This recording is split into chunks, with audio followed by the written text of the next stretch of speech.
Clearly, Taiwan is in a very dangerous situation, and situations like this, it's always important to recall the words of Henry Kissinger, who famously said that to be an enemy of the United States is dangerous, to be a friend is fatal. And what Kissinger was saying is that America uses its friends, meaning the United States tells other countries, we're with you, we back you, you can depend on us, until that's not true. And Kissinger was referring to countless cases in which the U.S. Was encouraging other political leaders to engage in wars, so that effectively these were proxy wars between the United States and the Soviet Union, or the United States and Russia. And at some point, those wars become devastating to the friend country. And at some point, at least so far, the U.S. has chosen an off-ramp, which leaves the so-called friend or ally stranded in the end. Of course, the sympathy towards that stranded country has to be limited, because usually they have naively depended on the United States, that they're going to be protected in some kind of confrontation. So the relevance of that observation for Taiwan is very direct and very strong. If any Taiwanese leader believes the United States can truly protect Taiwan from something that crosses the mainland red line in a real red line, forget it. This is absurd to even think so. And that's why I have said over recent years, look at Ukraine. Look at Ukraine. You could also look at Gaza. You could look at Afghanistan. You could look at almost any of these wars of choice that the United States has been engaged in Syria, in Libya. The list is very, very long. The United States engages in wars because it doesn't listen to other parties. It really just barrels through and claims that all objections are signs of weakness or phony propaganda of the other side, or bluffs. And so the U.S. tends to act extraordinarily arrogantly. It tends to take a client or vassal and build them up and tell them, we're with you, you're great, and you're really important for our security, and we're going to back your security. And then things go very badly in the end. And if one is thinking about a confrontation between the U.S. and China over Taiwan, I think there's every reason, sad to say, to think that such a confrontation would be devastating. Devastating for Taiwan, first and foremost, but I would put the U.S. second on the list of devastation. It would not win such a confrontation outright. And third, of course, any confrontation between nuclear powers can be devastating for the whole world, because things get out of control.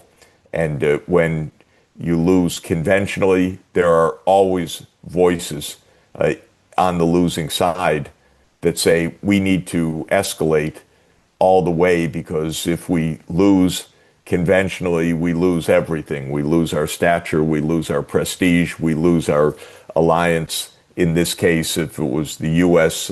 Losing a military confrontation with China, thousands of miles away from the U.S. coast, and that's what the war games suggest it could be quite likely.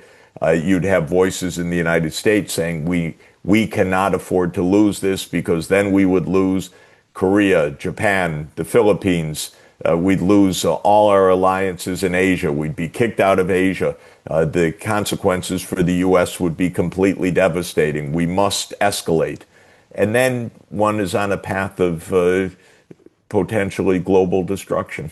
And so this is why you don't cross red lines of other major powers. My own view is the basic principle is to stay out of each other's lanes. I do not recommend that China put a military base in Mexico. It would not go well. I do not believe that China should militarize anywhere in the American neighborhood.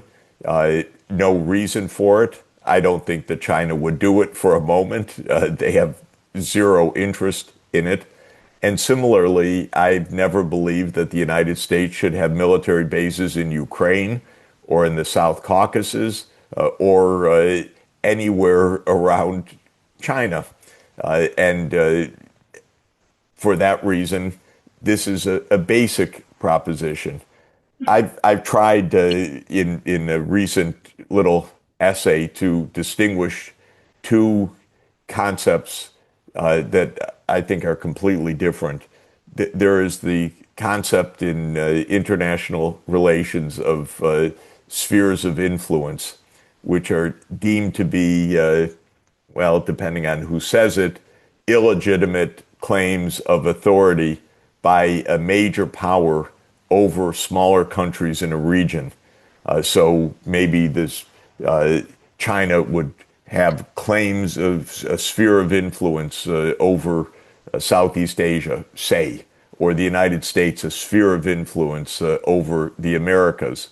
But there's a different concept that I think is valid, and that is a sphere of security, which is that I do not believe that, or I do believe that the great powers should rightly say to others, don't come to say to the other great powers, especially the other nuclear powers, don't come to our borders to threaten us, harass us, provoke us, divide us. And this is true in the Western Hemisphere.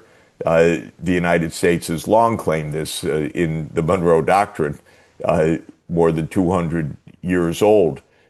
To the European great powers, don't bother us in our own neighborhood. And the United States should respect that in other regions. And that way, I think the major nuclear powers can stay out of each other's way, respect each other's red lines, and we can avoid nuclear war, which I take to be the number one quest of diplomacy in this world, that we don't blow ourselves up and we don't take provocations or accidents or failures to heed red lines and thereby end up on an escalatory path that is completely devastating. So this is my basic point, which is prudence. We're in a world of thousands of nuclear weapons. China has expressed red lines in regard to Taiwan that I think are completely understandable historically, and they are China's red lines, and they should be understood, and they should be respected. Peace should also be respected by China. It should be respected by everybody. But the point is that we should avoid a nuclear confrontation or a confrontation between nuclear power giants. 偷偷告诉大家，我最近发现了新法宝 Royal Face 逆时奇迹系列，它有活肤露、全效精华，还有精华霜。尤其我皮肤比较偏干，所以我非常的注重保湿。保湿做得好，肌肤自然烹润。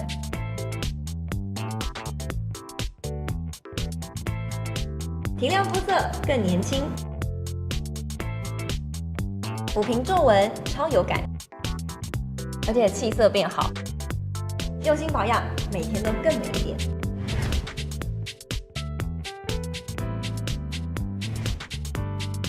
美吧。